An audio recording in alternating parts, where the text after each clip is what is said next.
This video is brought to you by Surfshark. All right, we have to bring more attention to this story as it is one of the most disturbing things I have read during Trump's second term.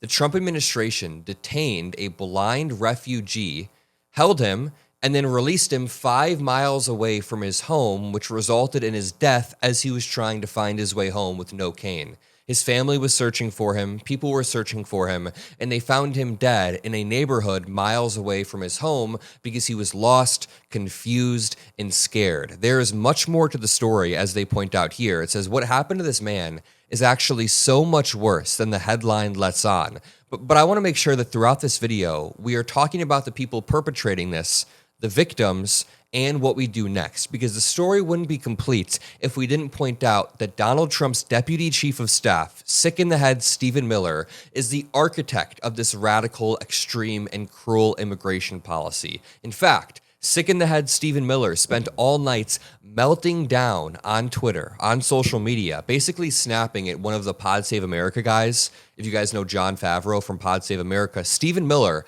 has spent the past 16 hours, the better part of the past day, melting down at Jon Favreau on social media while the DHS, while ICE, while Customs and Border Patrol all have to answer for this story right here. One more time. U.S. immigration officials picked up a blind Rohingya refugee last week in Buffalo, New York. Then, realizing they had no basis to deport him, they released him 5 miles from his home. He needed a walking stick and died trying to make his way back to his house.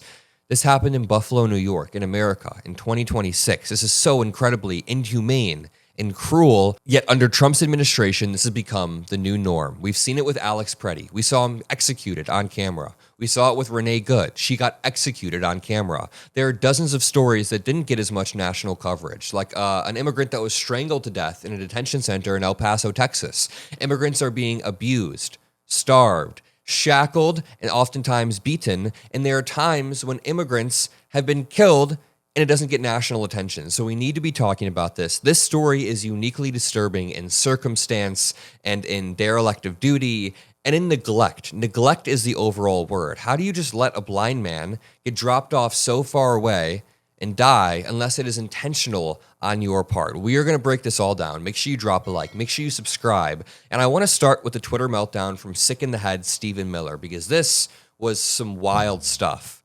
On the night of the State of the Union, Scott Jennings posts, "Moment of the night. Democrats refuse to stand to affirm their allegiance to American citizens over illegal aliens." And this is such a dumb, bad faith moment. Donald Trump was playing all of these really dumb gotchas that Democrats rightfully weren't playing into. So we know that Donald Trump does not want to just deport the worst of the worst. Even Trump supporters at this point would admit that Trump will deport anybody. He'll deport grandmas. He'll deport hard workers, people going to the courthouse. It doesn't matter. Donald Trump will detain 5-year-olds. It does not matter who you are, you will be deported. But then at one point through the speech, he tries to sane wash his own immigration policy, and Democrats don't fall for it. So Stephen Miller then says, Democrats declare to the world their searing disdain for and profound disloyalty to the actual citizens of the United States. They were repeatedly entreated to stand. Over and over, they refused. It was a moment that chills to the bone, in which will live for 1,000 years. Jesus Christ, this guy is always talking about his 1,000 years, 1,000-year Reich. Jon Favreau then points out, it's genuinely so funny how hard they're trying to make this a thing. That's a really rational response right there. It's so true. Stephen Miller is trying so hard to turn this into some 1,000-year story in the history books when it was just like a dumb gotcha moment. Stephen Miller then responds and says, Democrats leapt, clapped, hollered, and cheered for raising taxes, but their legs, hands, and voices froze in icy contempt as they glowered at the parents of slain children. Democrats vowed allegiance to invaders over citizens, and this top Dem finds their deadly betrayal hilarious. Okay.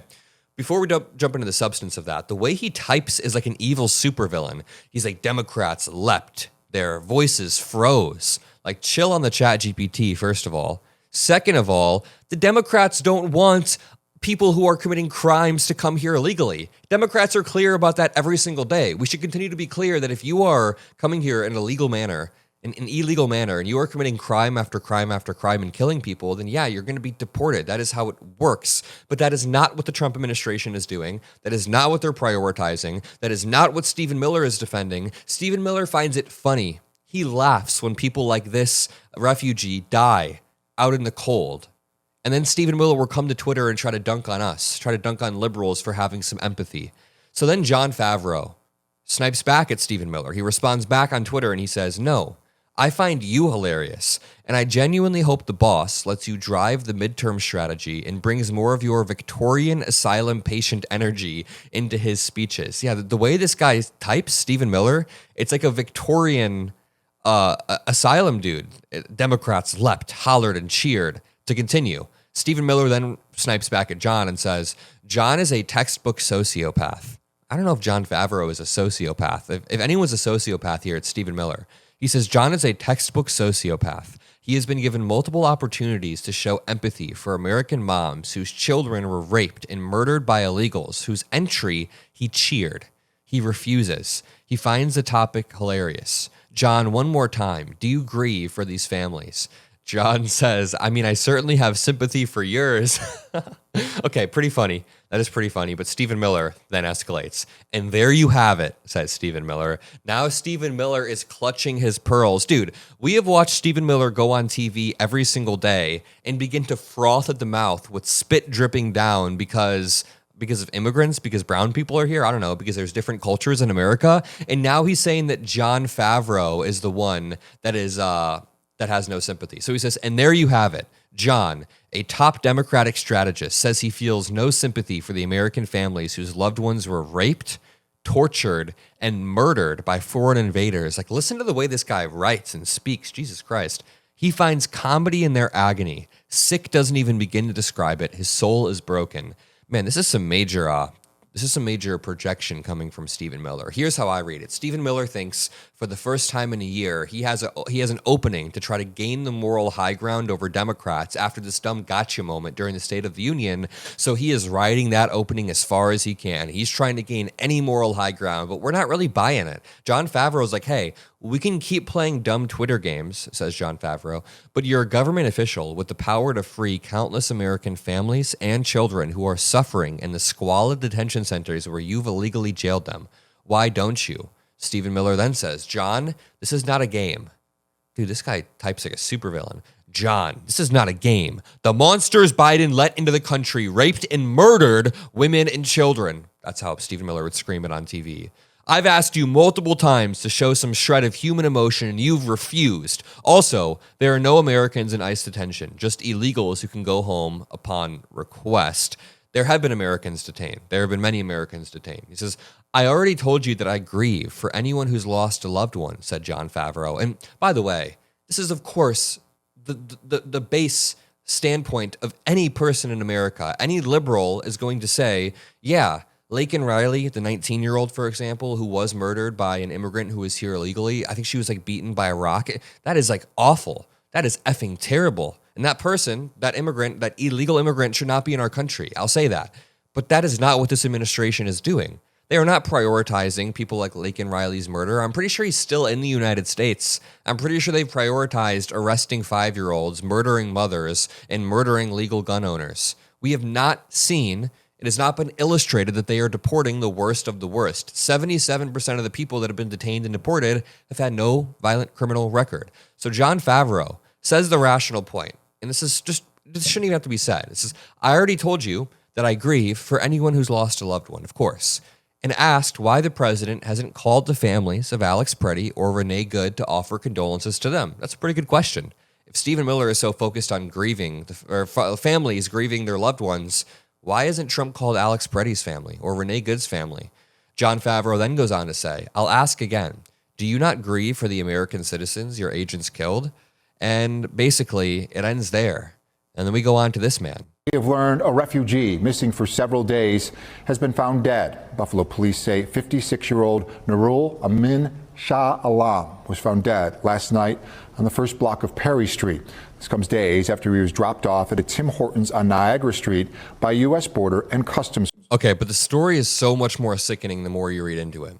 What happened to this man is so much worse than the headline lets on. Nurul Shah Alam has actually been detained in the local jail for the last year, a year ago almost to date. He'd been trying to go somewhere on foot with a makeshift walking stick. It was a curtain rod that he'd purchased when he got here. He became disoriented when he was trying to navigate with this curtain rod and ended up at someone's doorstep as they were letting their dog out. The police were then called on him. Nurul could not understand what the police were asking him. He isn't fluent in English, and they wanted him to drop his curtain rod. He was then beaten, arrested, charged with assault, possession of a weapon, trespassing, and has been sitting in custody as they make sense of his arrest for the last year. He finally reached a plea deal that saw his release without ICE detention. Instead of being released directly from the facility as planned by the courts, facility staff noticed that he had an immigration hold listed under his name, so they contacted Border Patrol. They said, "Hey, Border Patrol, we're supposed to release this guy, but why don't you come pick this guy up?"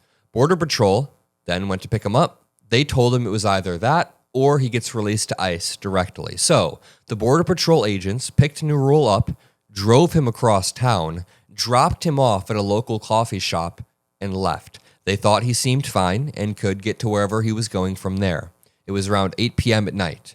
They didn't alert his family that they had dropped him off. They didn't give him any sort of directions. They didn't give him any help. Remember, we already know he's not too great in English. And then, remember, he's almost completely blind. He needs a walking stick as well. He didn't have any of that. His family then spent all weekend looking for him and even filed a missing person report directly with the police.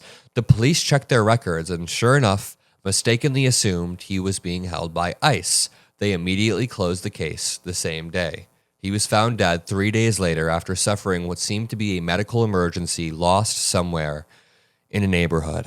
I mean, it's honestly a sickening story.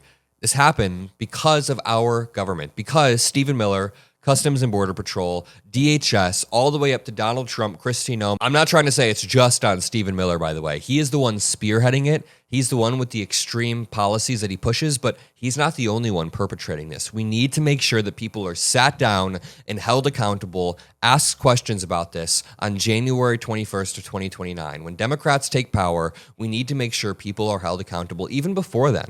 After the midterms, we can have more oversight, we can have more leverage, and we can make sure that immigrants, non-citizens, and citizens alike aren't being abused by government officials.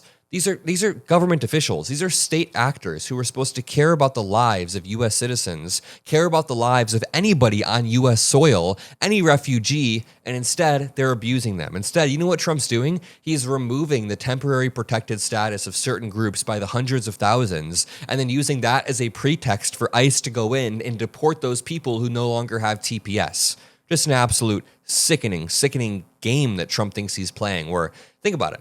He's creating more illegal immigrants or undocumented immigrants, whatever you want to say. Trump is creating more undocumented immigrants by removing TPS status, temporary protective status, from a lot of these immigrants, therefore making them undocumented. Like, what are we doing here? I'm going to leave it there. If you appreciate these videos, drop a like, subscribe. I'll see you all in the next one. Peace out. And really quickly, I, like a lot of people, didn't fully understand why I needed to use a VPN until I began to integrate it into my day-to-day business. I first realized that it was super stupidly simple. I would just open it, connect, and have a whole new world. It was available on all of my devices, from my phone to my iPad to my laptop to my smart TV. And then what sold me were the extras. Surfshark has a web content blocker, which is great if you don't want sketchy ads or sketchy websites following you around. There's an email scam checker, which lets you check emails in your inbox to see if they are phishing attempts. And privacy-wise, Surfshark has a strict no logs policy, meaning they're not tracking what you do. If you combine all of that with the fact that they now have servers in 100 countries, they're the first VPN to hit that milestone and only VPN to hit that milestone, then you can basically connect from anywhere. It's amazing. Whether you're in a public Wi-Fi or hotel or an airport or a coffee shop, you can connect in a protected way and still have access to shows as if you were anywhere else, as if you were in Europe or the United States. Plus, if anything goes wrong, they have a 24/7 live customer support and 30-day money-back guarantee. So go to surfshark.com/Mockler and use code Mockler at the checkout to get 4 extra months for free. Again, surfshark.com/Mockler and use code Mockler for 4 extra months. Click the link below. Thank you all.